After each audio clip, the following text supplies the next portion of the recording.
Welcome back to another episode of the most chilling stories found on Reddit. We kick this video off with a story called I Was Home Alone. I've been on Reddit for about 2 years now, but I only just found this subreddit. After reading a few of the top posts, I realized that what happened this summer to me is a perfect fit here. I haven't written anything in a long time, so sorry if this isn't the most articulate post. This messed me up for a while, and I'm still not completely okay, but it's easier to cope. It was the middle of summer and my parents had left for the weekend to go to our house in Cape Cod. It was about a 2-hour drive away, so it's no big deal for them to leave me alone for a few days. My mum had made some pulled pork and pasta for me to heat up to eat whenever, and I had some money if I wanted to order pizza. Things were all good. The first night I was alone, I stayed up till 3 in the morning playing Xbox, so I woke up really late the next day. I checked my phone when I woke up and saw it was a little past 1. I had made plans to play some street hockey with my friends at 3, so I threw myself out of bed and stumbled into the shower, so when my parents are gone, I go mental. I was in there for about 45 minutes, on my phone, scrolling through Reddit and Twitter and whatnot, when I heard my front door open. The bathroom is directly up the stairs from the back door, and the thing is pretty loud when it opens and closes. I immediately froze, since obviously I was supposed to be alone. I waited for about 2 minutes, ears trained in trying to hear anything else.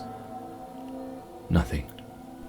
I figure it was just the wind, or maybe my parents were home early, so I turned off the shower, wrapped a towel around myself, and slowly walked down the stairs to check it out. So the stairs to this kitchen are pretty tight and walled in, so I can't see into the kitchen when I walk down. Even though my house is old, and each step on the stairs makes a super loud creak, I still took my time and tried to be as quiet as possible. It probably took 45 seconds walking down all 12 of the stairs. So when I get to the second to last stair, right before I could see around the corner into the kitchen, I take a little breath to compose myself. In my mind, I knew I was being stupid. There obviously wasn't anything in the kitchen, but there's no way I wouldn't have heard another noise, and there's no reason for them to still be in the kitchen, even if there were burglars or something in the house. After sort of mentally chastising myself for being such a wuss, I sort of chuckled to myself for being so stupid, and just normally walked the last 2 stairs and turned the corner into the kitchen. Standing about 2 feet away from me, in the middle of my kitchen, is a man staring at me, perfectly still, with a massive smile across his face, just staring at me. The thing I remember most vividly wasn't his face or his smile, but his arms. They were just at his side. He held them in the strangest, most abnormal position I've ever seen. They were where one would normally hold their arms, but he had them rotated to the point where they were almost completely reversed, as well as lifting them up a little behind him. I don't know why I remember this so much, but it's just the most demonic, abnormal position I've ever seen. Honest to God, I think I almost had a heart attack right there. Looking back, I can realize how creepy this situation was, but in the moment, I just took a step towards him and punched him as hard as I could in the jaw, sort of half slapping, pushing him towards the ground. The second I connected, I beelined up the stairs, dropping my towel in the kitchen with my heart beating out of control. I sprinted into my room and locked the door behind me. I quickly put a chair up against the doorknob like you see in TV. Almost without thinking, I immediately called 911, and nearly in tears, told the operator what happened. As I sat on the floor in my room, in practically the fetal position, staring at my door, praying that a cop would be here soon, I noticed the light coming from the gap between my door had stopped. He was standing outside my door. There are no words to describe the feeling I had. I was paralyzed with fear, watching the shadow across the bottom of the door shift in tiny ways. I stayed balled up, staring at the gap, praying the man would go away for what seemed like an hour. All the while, the 911 operator was asking, "Hello? Sir? Sir, are you there? Hello? I didn't want to make a noise, and even if I wanted to move my arms to bring the phone to my mouth, I don't think I could have. Eventually, the light returned to the gap, and I heard the faintest of footsteps, slowly creaking the wooden floorboards as he walked down the hall. It was silent for minutes, as I sat there, curled up, unable to even speak. I heard banging on the front door and the sound of 2 officers entering my house. I finally felt safe, and I opened the door to the 2 of them standing there. I almost cried. Nowadays my parents don't even leave me alone anymore, thank God. And I check every lock on the house before going to bed. I still get nightmares occasionally, and my heart starts racing whenever I see someone standing still. But I'm doing all right, even working with sketch artists and a few lineups. The police never found whoever the hell was in my house. That sends shivers down my spine every time I look outside, half expecting to see him standing across the street, smiling under a lamppost. I have no idea what he wanted, or who he was, but regardless, let's not meet, ever, again. Number 2. He was making human traps. I grew up in the countryside, right next to a national park, frequently visited by nature lovers and bird enthusiasts. It was the kind of park where you're not really allowed to bike or ride horses, only walk or run. But 10-year-old me felt it was stupid, so I did anyway, because the trails were perfect for it. I knew fully that I wasn't supposed to do that, and was caught a few times, but nothing much came of it apart from a half-hearted "don't do it again." And I did, of course, until one day something frightening happened that made me stop. My family were horse breeders, and I would often take one of the horses for a ride, usually in the Forbidden Park.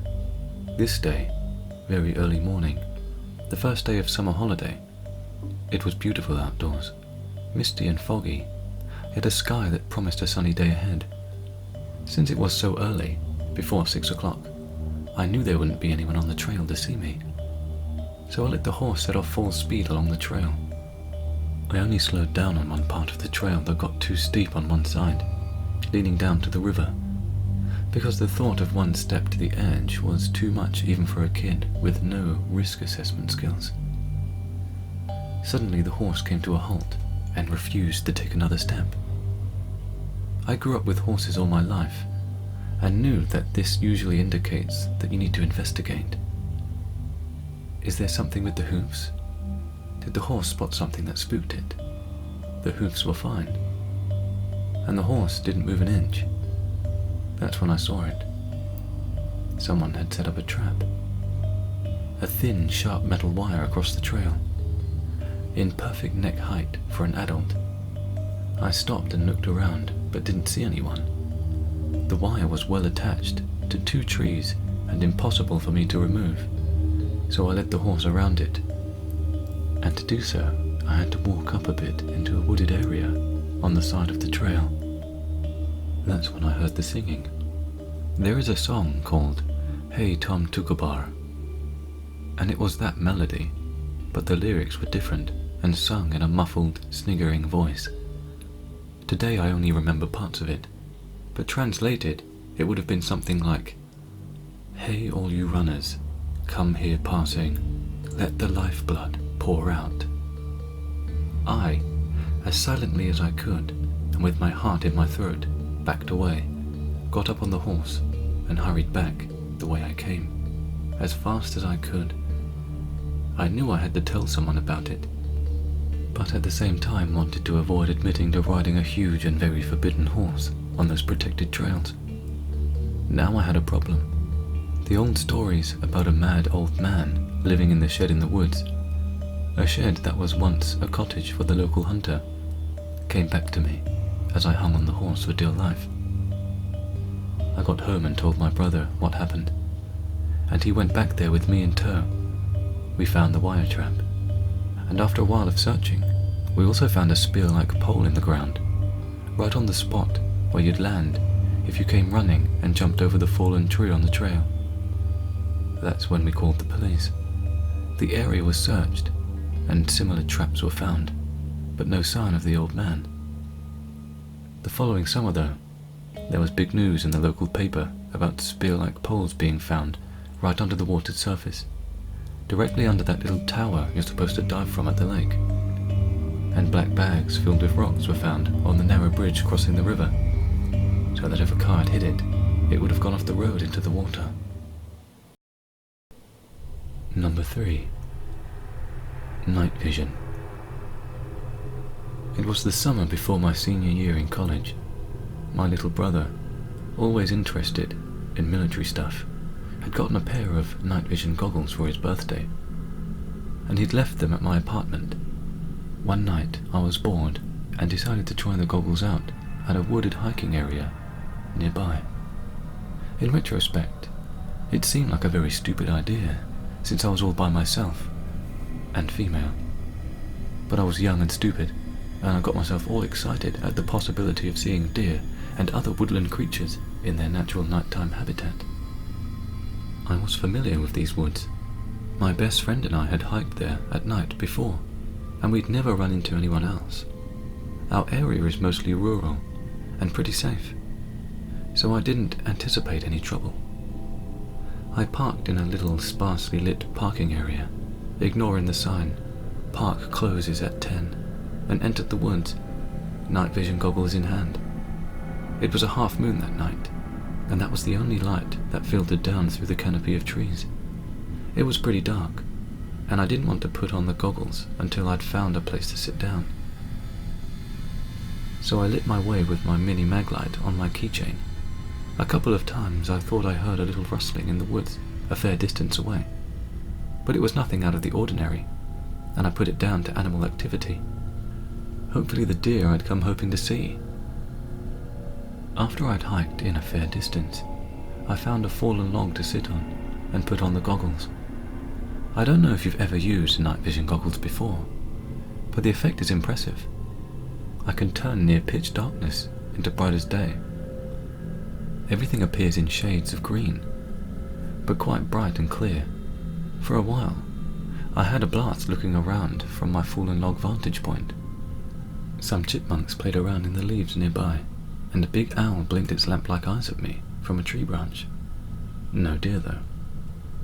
And I started to think that maybe they wouldn't be likely to come anywhere near me, darkness or no, if I sat right out in the open on a log. So I decided to find a place where I could be a little more hidden. I made my way a little deeper into the woods, and finally found a huge tree, perfect for climbing. I've always loved climbing trees, so it was nothing for me to hoist myself up a few branches and settle in to wait for my deer. I didn't get to see any. What I did see, lit up in bright night vision green after about 10 minutes of waiting, was this. A man, dressed head to toe in dark-colored clothing, making his way stealthily through the woods. He was coming from the same direction I'd come from, and was clearly trying to stay hidden, moving from tree to tree, and glancing around carefully before moving on again. It looked very much like he was looking for someone. It took me a few moments to notice that he was carrying something, and when I saw what it was, the hairs on the back of my neck stood up. He had a knife, a big one, and he was gripping it, as if he expected to use it in the very near future. It wasn't deer hunting season, and this was a nature preserve where hunting of any kind was prohibited, and at any rate, the guy was alone and not dressed like a hunter. There was no deer in sight, and very few hunters killed their prey with knives. I was suddenly horribly aware of my situation. A young woman alone, weaponless, in the middle of the woods at night. This was the 90s, so no cell phones. And even if I'd had one, I wouldn't have felt safe using it, lest I drew his attention. I didn't know how he was able to see so well in the dark. I guess his eyes had just adjusted, and I was terrified he would look up and see me. I sat there, afraid to move, afraid to breathe, and watched him as he continued his methodical and stealthy process of scanning the forest for who or whatever the hell he was stalking. I scanned around but couldn't see anyone else, even from my high vantage point. And the sickening thought struck me that he might be looking for me. I remembered the rustling noises I heard in the woods when I first arrived, and then I thought back further and remembered something else. A white car that had followed too close behind me for most of my drive to the nature preserve. I'd been annoyed and a little freaked out at the time, but when I'd turned into the nature preserve parking area, the white car had passed and driven away, and I hadn't thought anything more of it. Now I wondered, horrified, if this was the driver of that car, if he'd circled back and seen my parked car alone in the parking lot, if he'd come in after me. I sat, paralyzed with fear, and watched the man for what felt like forever, but was probably another half an hour or so. There was a heart-stopping moment when he paused right underneath my tree, and I was sure he was going to look up and find me, but he didn't. After a while, he seemed to give up on whatever plan he had in mind. I heard him say, "Screw it," and he started heading back in the direction he'd come, the direction of the parking area. I stayed in the tree, wet with sweat and crying until the sun came up a few hours later, when I climbed down, and still terrified, gripping the little can of pepper spray on my keychain, I made my way as fast as I could to the parking lot. The man had been there. My windshield had been smashed with a rock, and someone had scraped all down the sides of my car with something sharp, presumably a giant knife that I'm lucky didn't end up in my chest. Thank God for the night vision goggles that let me see him before he could see me. And thank God for big trees with sturdy branches. Creepy forest rapist. Let's never meet again. Number 4. Why I never trust a clown. Back when I was 10 years old, my family decided to take a visit to my hometown of Ecuador. We went for the summer and planned out just about our whole stay. One day, my mum and dad were getting ready to go to a wedding, and I was in the house with them. My big sister went over to a friend's house, and my other relatives had already left for the wedding. I was supposed to stay at home alone for the duration, but I saw that it was a beautiful day out, and decided to ask my mum and dad to go to the park that was no more than 2 blocks away. They were reluctant at first, stating that there would be nobody to take care of me, but I argued that it was a beautiful day out, and there was no way that the park would be empty.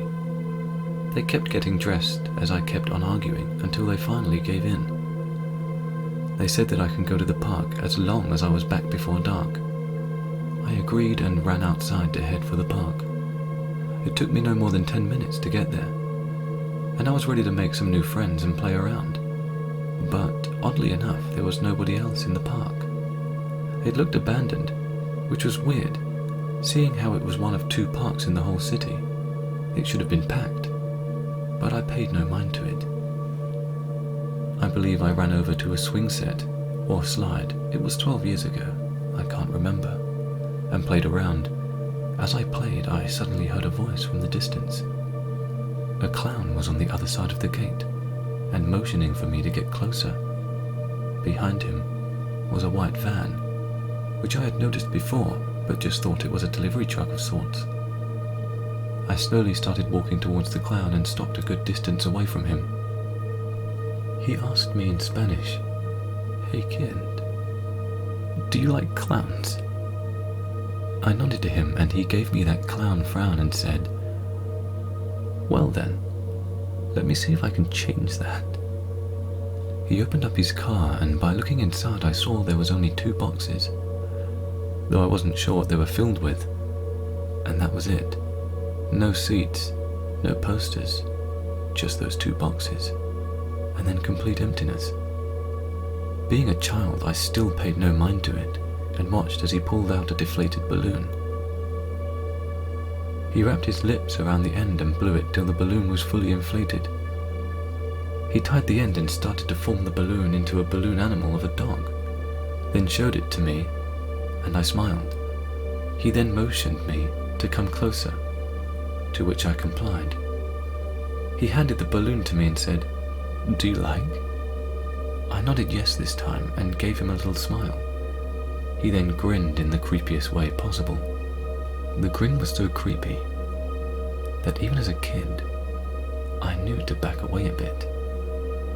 The clown then said if I wanted to see the rest of his tricks, I would have to get into the truck. I told him that the exit was on the other side of the park, and I wouldn't be able to climb the small gate. He then said a few words that haunt me to this day. "Get a little closer, and I'll carry you over.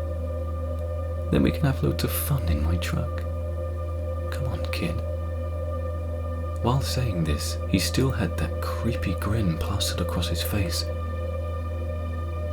I stepped back away and told him, "No, it's okay, sir." His grin turned into anger, as though he was annoyed at this. He placed his hands on his hips and said to me, "Oh, but we were going to have so much fun."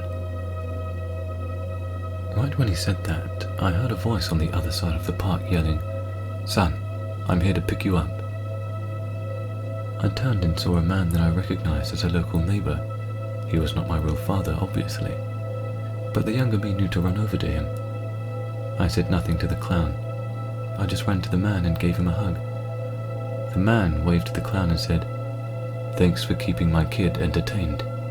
To which the clown replied, "No problem." As we turned around, I was able to hear the man murmur, "Sick bastard." I looked at him and said, "Sir, what exactly is going on?" He gave a sigh and explained everything. As it turns out, that was no real clown. He was a man that had been kidnapping kids across all of Ecuador.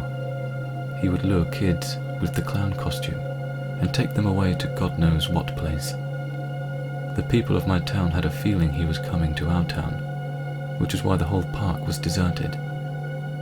He said that I was walking by when he noticed that I was talking to a clown and ran over to basically save me. As he told me this, he also dialed for the police to report the incident. We had finally arrived at my house, and this man said, "Be careful who you talk to, son. Not everyone is who they seem." I gave him one final hug and gave him a thanks for saving me from that sick man. He gave me a rub on the head and said, "It's okay, my boy. Now hurry on. I have things to worry about." I nodded and ran into the house. Nobody was there, but by the time they had returned, I decided not to tell anyone, since I knew they'd flip out. It took a while to forget about the whole incident, especially with those words that kept reminding me of him. But I soon forgot until I came across this page and memories of that clown flooded in my head. I'm not quite sure what happened to the sicko, but hopefully he is now behind bars. Hopefully. So to the creepy clown from long ago, let's not meet. Thank you for listening. If you like what you heard, check out the other episodes at the top of the screen. Or maybe subscribe so you never miss a creepy story.